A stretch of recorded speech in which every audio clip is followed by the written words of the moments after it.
Herkese selam dostlar. Hamısının tüpte bana hoş geldiniz. Bugün kimden beraberik? Gül'le mi beraberik? Bilmem. Bugün benim squishimle beraberik. Bugün sizlerle beraber benim squishlerime bakacağıq. Bir dakika. Benim squishlerim senden en güzel. Ay ver bana. Götürdüm squishlerimi. Sonunda benim de vermeyeceğim sana. Bugün sizlerle beraber benim squishlerime bakacağım. Gizledim çünkü istemiyorum görmeyi. Sizi bir çoxunu görmüşsünüz ama iki tanesi indi. Yine de görsədək baxaq görək. Bir de koleksiyonuma göre əlavə nələr yükləndi.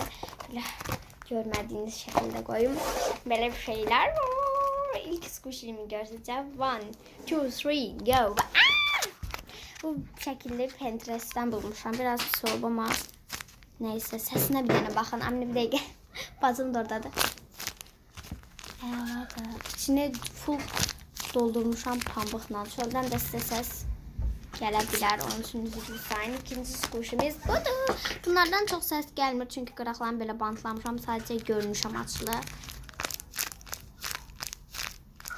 Üzeriniz qoçlayıram çünkü hem parlaq görsənir, hem de ki üstüne bir şey yazmaq ya da nəsə uşaqlar gələndə eləmək olmur. Ay bunun səsi çok qəşəngdir. Bu da onlardan da belə 4 köşəlidir, amma indi çox qəşəngdir səsi. İçeri bilirəm. Bunları bu ikisini görmüşsünüz məncə. Yani eğer videoma baxanlar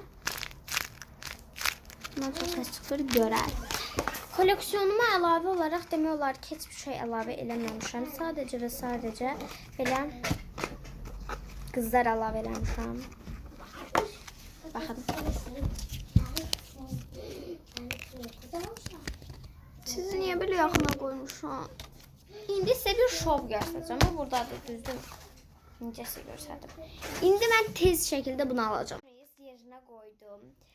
O zaman eləyirik. Götürdüm bile. Gördünüz necə tezəm. Dostlar artık bir video sonuna geldik. Gördüğünüz gibi squishy.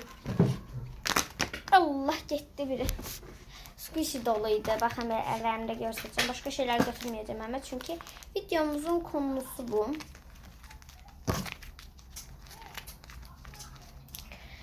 Gördüğünüz gibi çok güzel squishy'lerim var. Öptüm. Size özünüze çok yaxşı bakın. Bye bye. Sağ olun dostlar.